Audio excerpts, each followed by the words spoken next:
Here are the 5 things you must do in order to get the law of attraction to work for you. Ready? Hit it.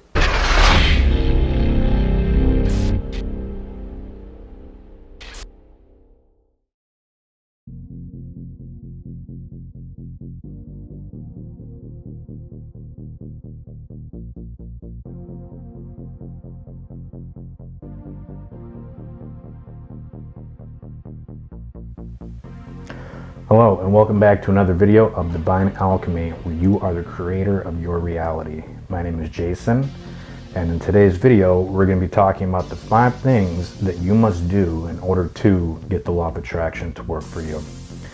Now, I know there's a lot of videos, books, and the information can be quite overwhelming, but the biggest thing for the law of attraction to work is that you must keep it simple.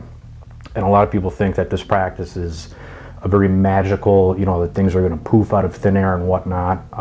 It's not necessarily true. You're basically just aligning your thoughts and your mindset to a future outcome that already exists. So when we're talking quantum physics, like I said, any reality that you can think of, it already exists. It's just a matter of you aligning to it. So number 1 on the list is you must set your intention, and you must be clear about what your intention is. So if you're trying to manifest the job of your desire or the life that you want to live, you must create in your mind what it is that you would be doing and get specific on it. Don't get too nitty-gritty specific on it, because then you're going to have like this huge attachment to it, and you don't want to necessarily do that. So you want to leave just a little bit of flexibility in between, because there may be something that you're trying to manifest or get something to work in your favor, and it may just not be happening because you might need to shift something just a little bit. But again, with stating your intention, it's things that would feel most natural to you and that on an intuitive level that is meant for you. So it's a matter of going within yourself, either during the meditation or the sleep technique that I gave you in the last video, to do that and start dimensionalizing in your mind what it would be like, for example, to live the life that you truly desire. And now what's going to happen is that it's not going to happen overnight. And the thing is that when you start envisioning your best self, for example, you're going to start to go through, like what I said again, a series of unfoldments that will start taking place. So you start becoming that person every time you start dimensionalizing in your mind of what it is that you want to be. And then number 2 on the list is you must let go of the outcome. It is none of your business to figure out how your desire or manifestation is going to come about.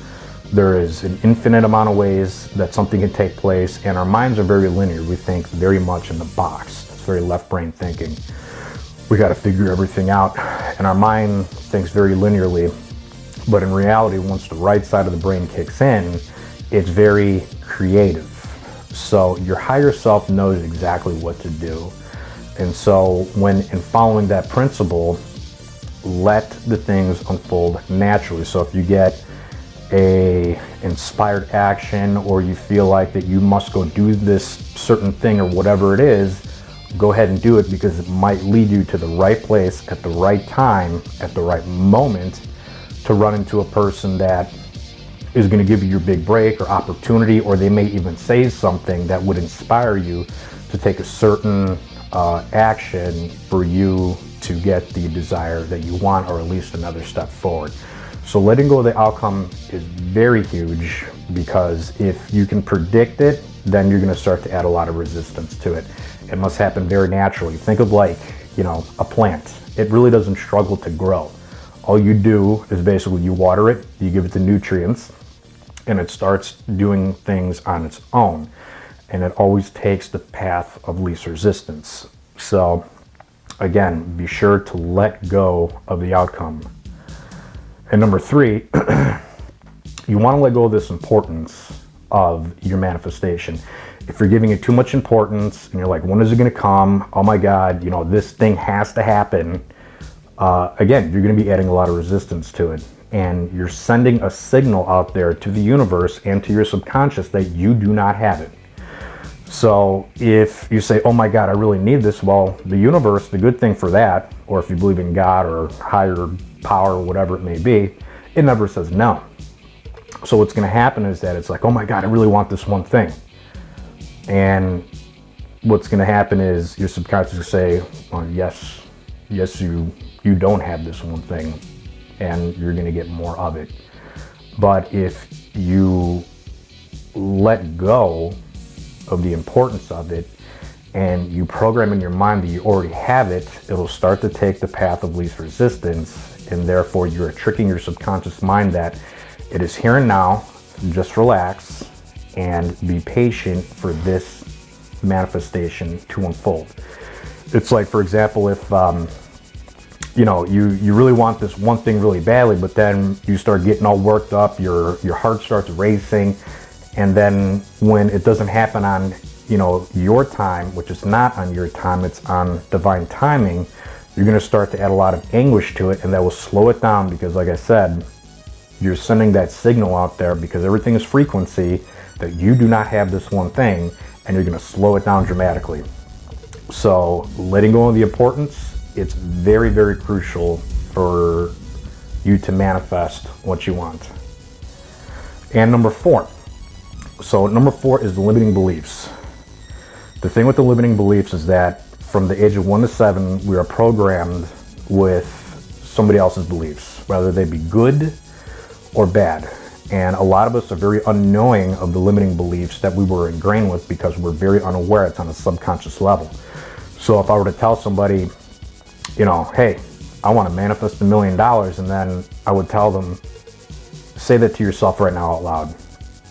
Or they say it, and I'm like, is there a certain weird feeling that you get when you say it? Like, yeah, I didn't believe it. Well, yeah, because you were programmed in your mind some form of limiting belief that you are not worthy of having that. So I tell people to start off small. Say words that are very neutral, like health, wealth, love, abundance. And you start to reprogram your mind of words that are very neutral, but they have no resistance to it. And you start to program the cells in your body to start eliciting more of these feelings. You start to send more neurochemical transmitters from your brain down to your body, where you literally start raising the frequency of your vibration. So if you're used to these limiting beliefs all the time, start off small and do some form of affirmation that is very simple, but has no opposing or resisting phrases. Like if you say, I am this, and it doesn't register, take away the I am for right now and just say the single word: healthy, wealthy, loved, abundant, while you're brushing your teeth or while you're going out through your day. And you don't have to say it over, you don't have to say it hundreds of times. Just say it a couple times throughout your day, and those little actions will start rewiring your mind, and before you know it, you'll literally start feeling a whole lot better. So becoming aware of your limiting beliefs is very, very important. Now, you don't necessarily have to dissect where they came from, just as long as you're aware of them, because in all the stuff that I've studied, the moment you were born, you were already worthy of whatever it is that you wanted. But unfortunately, we have well-meaning parents or society saying, oh, you can't do this or you can't do that, it's very impossible, so you're just absorbing all those limiting beliefs. Right now, here and now, it's all about remaining or becoming aware of what's going on, and it's not necessarily your fault of those limiting beliefs or those traumas that happened to you, but it is every bit of your responsibility now, that once you become aware of it, for you to take accountability and start reprogramming these limiting beliefs. Because the word that you cannot tell yourself is can't, or I can't do this, or I don't have this resource, or blah, blah, blah. There's millions of excuses. When you're working with the law of attraction, there is an infinite amount of possibilities that can take place, but the thing is that do not try to predict it. It will happen in a way you least expect, but you must get rid of these limiting beliefs. And it's not going to happen overnight. It will take time. But if you keep at this process, I guarantee you it will work. And number 5, which ties back into number 4. You must feel worthy of the desire that you want. Now, I know there's a lot of, negative talk about money per se, that it's the root to all evil and will make you a bad person and all sorts of nonsense. That is not true whatsoever. It is basically an amplifier of who you already are. So if you're studying these principles, you're all about trying to better yourself mentally, spiritually, physically, and, work on your character. So if you're in the process of working on your character, that's where that process comes in of you being worthy of what it is that you desire. So if it's money that you want, by all means, it's not a bad thing whatsoever. It is a tool, and it's an exchange of energy. That's all it really is. It is an inanimate object, but it's how we perceive it is what makes it either good or bad. So if you use it for the right purposes, well, then you must feel that you're obviously worthy of it. If you're not going to use it for the right purposes, well, karma or something may happen to you. So that's why it's always imperative to make sure what you are doing and what you are using has nothing but the good intentions. But like I said, again, feeling worthy is the most important thing of how to get your manifestation to work.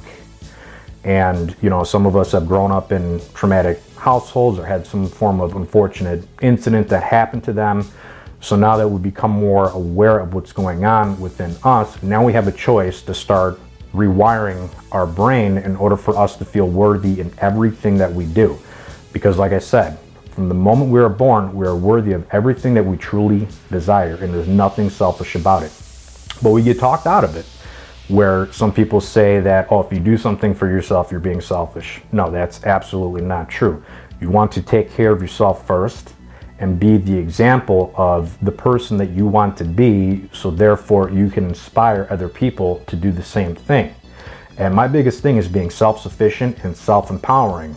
And the best way to help somebody out is to basically lead by example. So feeling that you are 100% worthy of what you desire, whether it's money, the family you want, the house that you want, or whatever it may be, as long as it does no harm, that is perfectly a-okay. So in this video, I covered about 5 topics, which I find to be some of the more important ones to get the law of attraction to work for you. And now, like I said again, it's really not magic. My whole thing is to demystify this process because, like I said, there's a lot of stuff floating around to where it gets very overcomplicated. You want to keep it as simple as possible.